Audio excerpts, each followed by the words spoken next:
Okay.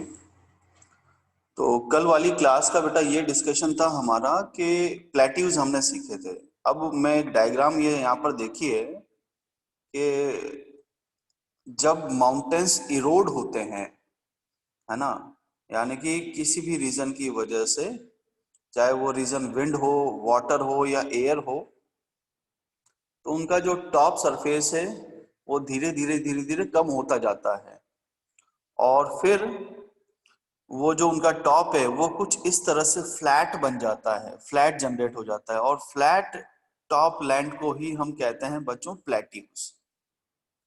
अब आप देख पा रहे होंगे कि ये जो प्लेट्यूज हैं ये आसपास के एरिया से, यानी कि ये जो सराउंडिंग एरिया है इससे काफी ज्यादा हाइट पर है ये, ठीक है, यानी कि अच्छी खासी हाइट पर है।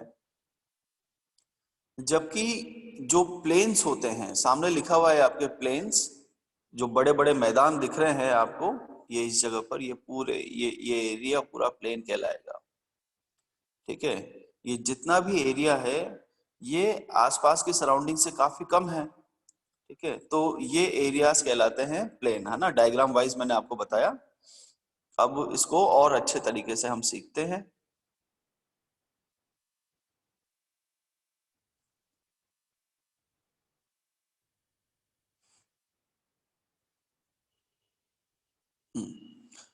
नॉर्दर्न प्लेन्स, अब ऐसा क्यों कहा जाता है, मतलब क्या इंडिया के नॉर्थ साइड में ही प्लेन्स हैं, यानी कि खुले मैदान हैं? ऐसा नहीं है बच्चों, है ना, पूरे इंडिया में प्लेन्स फैले हुए हैं, लेकिन इस चैप्टर में आपको नॉर्दर्न प्लेन्स के बारे में पढ़ाया जा रहा है, क्योंकि जो ये प्लेन्स हैं ये डेवलप हुए हैं गंगा ब्रह्मपुत्र रिवर्स की वजह से, क्योंकि जो प्लेन्स होते हैं वो रिवर्स के आसपास के एरिया को ही प्लेन्स कहा जाता है। तो एक्चुअली प्लेन्स होते क्या हैं? तो सबसे पहले लिखा हुआ है plains are large stretches of flat land, यानी कि फ्लैट मतलब होता है समतल, एक समान।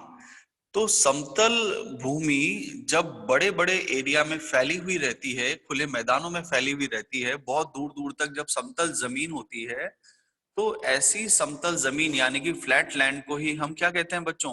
प्लेन्स कहते हैं। इसके बाद और क्या लिखा हुआ है?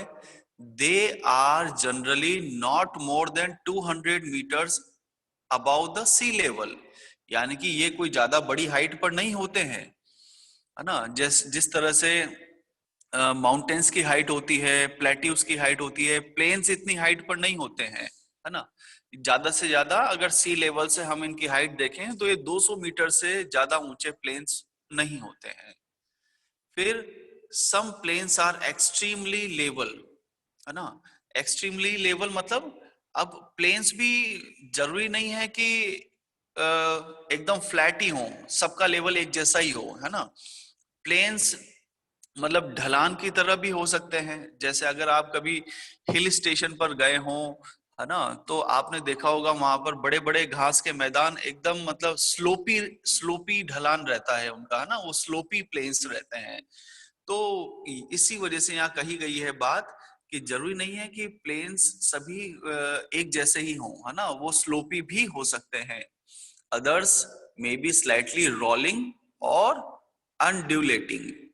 Most of the plains are formed by rivers and tributaries. अब ये सबसे इंपॉर्टेंट बात है बच्चों, है ना, कि प्लेन्स बनाए कैसे जाते हैं। ये देखिए मैं सिखाता हूं आपको, इस डायग्राम में देखिए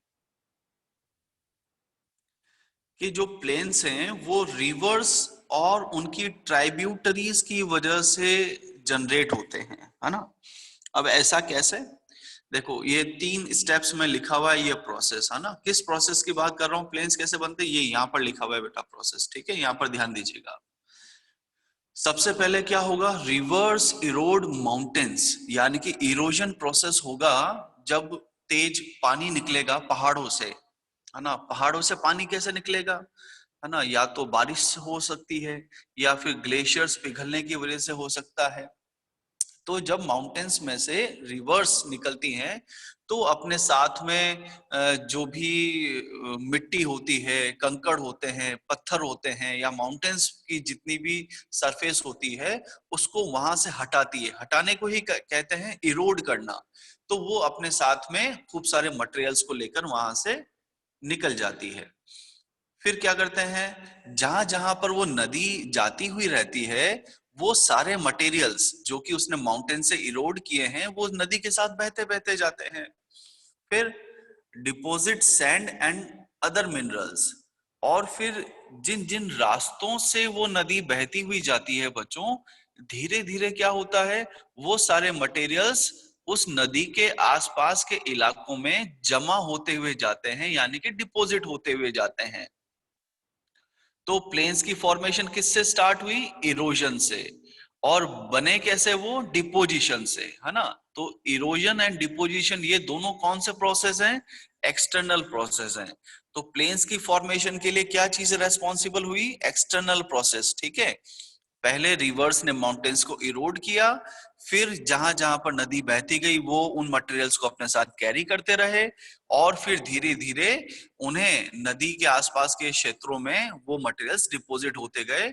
और फिर सालों के बाद जाकर, यानी कि एक दिन में तो ऐसा होगा नहीं, इट टेक्स 100 of years, तो कई सालों के बाद जाकर धीरे धीरे वहां पर प्लेन्स की फॉर्मेशन होती गई, ठीक है।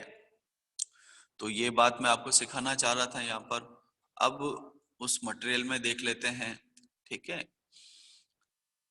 Generally plains are very fertile, यानी कि जो प्लेन्स होते हैं ना बच्चों, ये काफी ज्यादा फर्टाइल, फर्टाइल शब्द का अर्थ होता है उपजाऊ, है ना। यहाँ की मिट्टी बहुत ज्यादा फायदेमंद होती है, कल्टीवेशन बहुत आसानी से हो सकता है, खेती करना यहाँ पर बहुत ज्यादा फायदेमंद रहता है।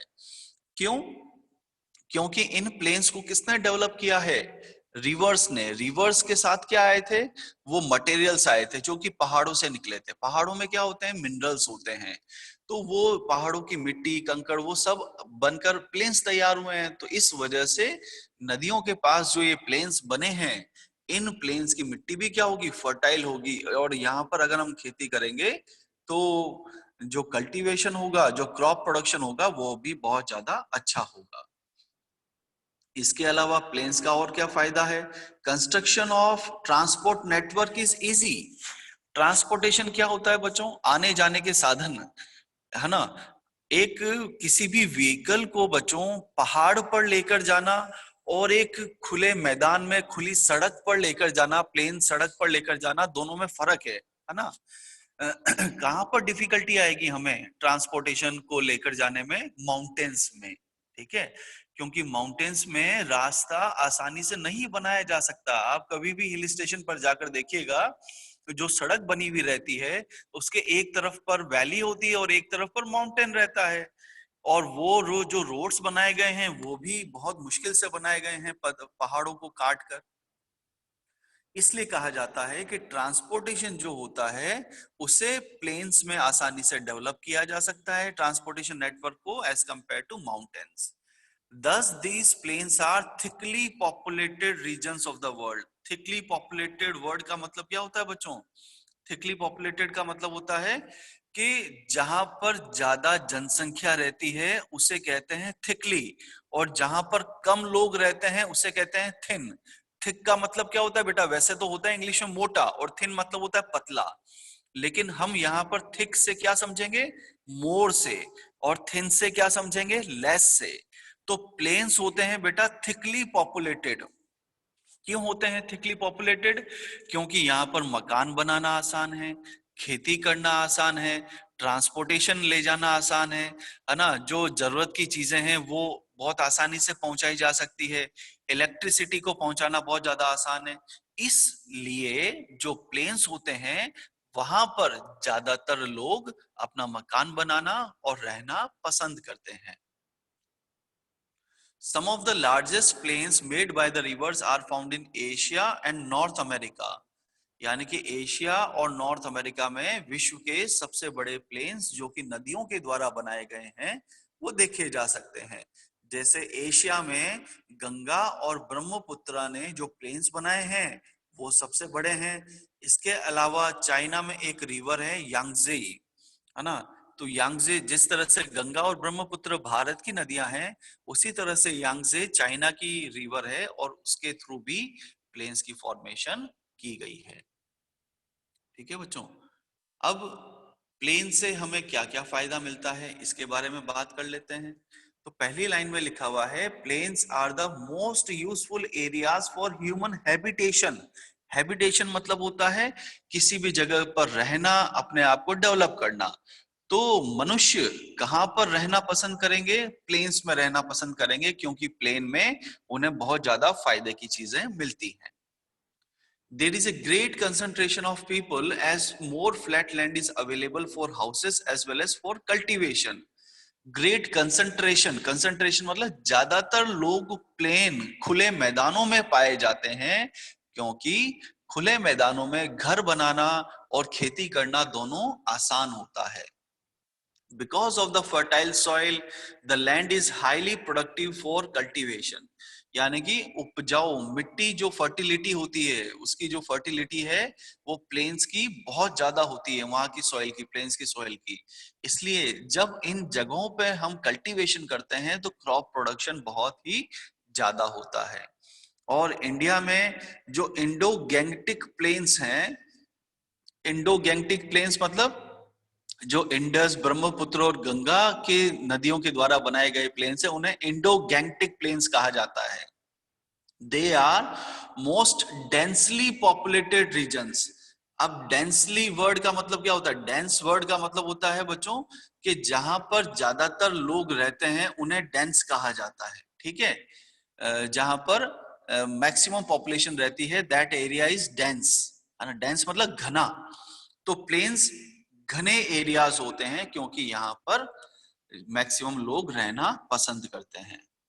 ठीक है बच्चों। अब एक और बात मैं आपको यहाँ पर सिखाना चाहूंगा।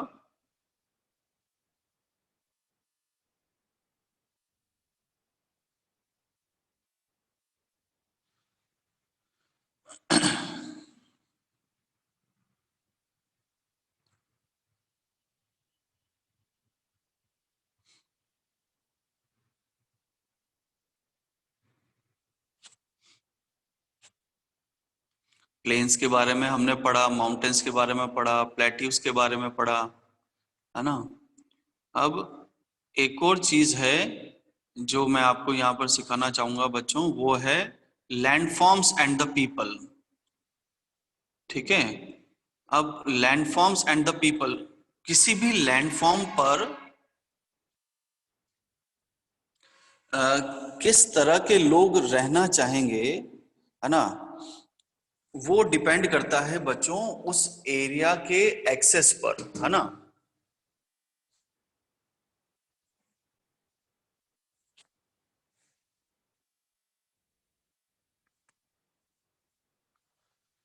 कि हम किस जगह पर रहना पसंद करते हैं, है ना।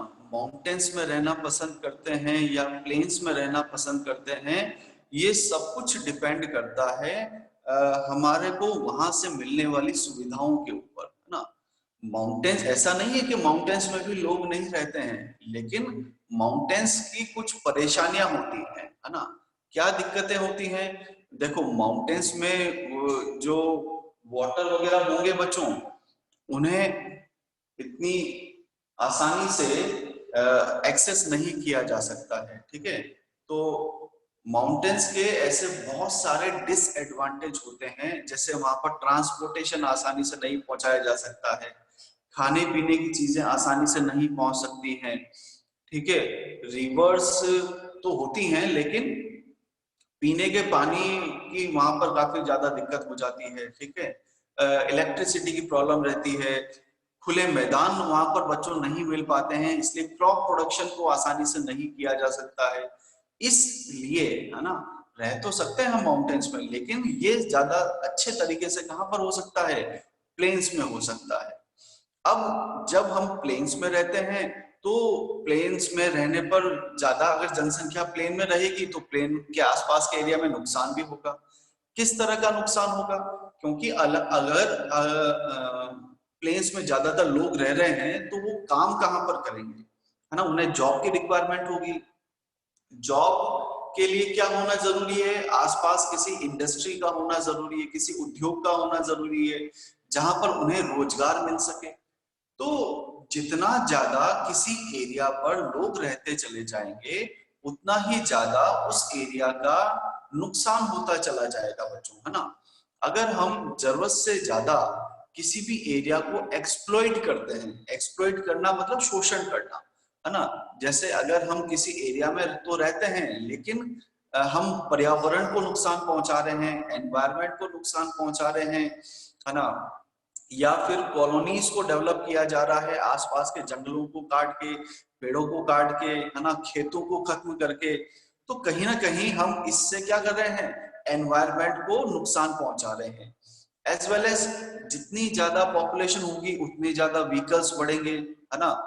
जैसे और व्हीकल से क्या होगा, नॉइस पॉल्यूशन भी बढ़ेगा, ठीक है।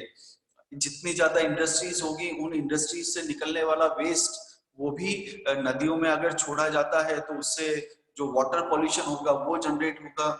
जो इंडस्ट्रीज से जो धुआं निकलता है अगर हम उसे एमिट करते हैं, जो स्मोक निकलता है व्हीकल से, जो स्मोक निकलता है उससे एयर पॉल्यूशन जनरेट होगा।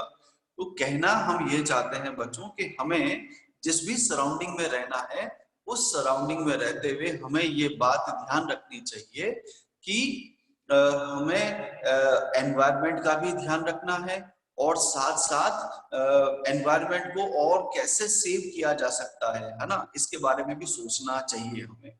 जैसे एनवायरनमेंट जो प्लास्टिक है ना, जैसे प्लास्टिक है तो प्लास्टिक के यूज को हमें क्या करना होगा, थोड़ा रिड्यूस करना पड़ेगा, है ना।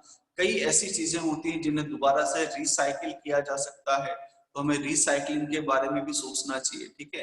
तो रिड्यूस, प्लास्टिक को रिड्यूस करें, रिसाइकिल करें, वापस से उसे किसी नए फॉर्मेट में कन्वर्ट करें और फिर वापस से उसका इस्तेमाल करें। तो 3R का कंसेप्ट आता है यहाँ पर, रिड्यूस, रिसाइकिल एंड रीयूज, ठीक है बच्चों। तो आई होप ये चैप्टर यहाँ पर फिनिश होता है, आप सभी को ये चीजें समझ में आई होंगी।